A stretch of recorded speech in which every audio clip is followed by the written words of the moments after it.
Okuva Ssabbiiti eno lwe yatandika Reverend Father Anthony Musala aleeta kyava mawulire olw'ebbaluwa gye yawandiika esaba Kereziya okukkiriza abasaserodooti okuwasa.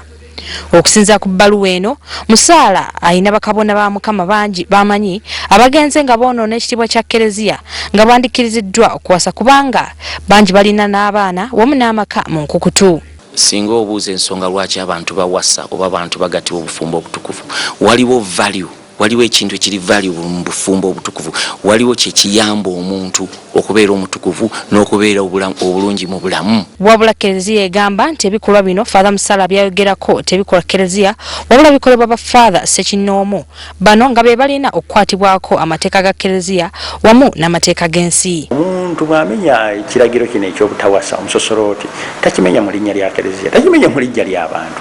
Kiringanga Munnayuganda, singa Munnayuganda agenda nabba tabba mu linnya lya gavumenti, tabba mu linnya lya gavumenti ya Uganda. Ya gavumenti ya Uganda bw'ekwata omuntu oyo kyeva ebaako ekibonerezo kyekola ki kyemuwa. Okusinziira ku Father Kato, Father Musala yandivuddeyo ne yeetondera Kereziya wa Mukama kubanga aleseewo ensasagge mu bakristu wamu n'eggwanga lyonna. Okwogera ebintu ebifaana bwe bityo biba bikontana n'ekyo kye babadde bakkiriza mu bakulembeze baabwe bano ab'Ekereziya.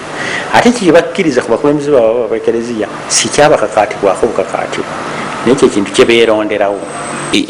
Ekinyiiza nti n'okukyogerako obwogezi gubanga omusango. So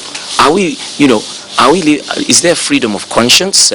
Mu kiseera kino okunoonyereza kukyagenda mu maaso ku nsonga za Father Musala ze yayogeddeko wamu n'okwongera okumuggyamu amawulire g'abantu b'amanyi kyokka ng'ekibonerezo kya kumuyimiriza kye kikyaliwo.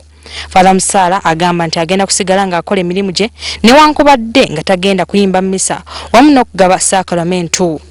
Nja kusigala nga nkola emirimu nga bwe nsobola ogikola, nina ebintu bingi nnyo eby'okukola era nja kgenda mu maaso mu bikole. Ekintu kino kye twogerako kintu kigenda kukkiriza okwekereziya. Kakati bw'oba nti alina okukkiriza okwo mu njigiriza ya Kereziya eno eyo gy'alina okulaga. Bunkenke bwereere bwe buli mu Ekereziya Katolika wano mu ggwanga oluvannyuma lw'ebyama ebyabuutoddwa Father Anthony Musala.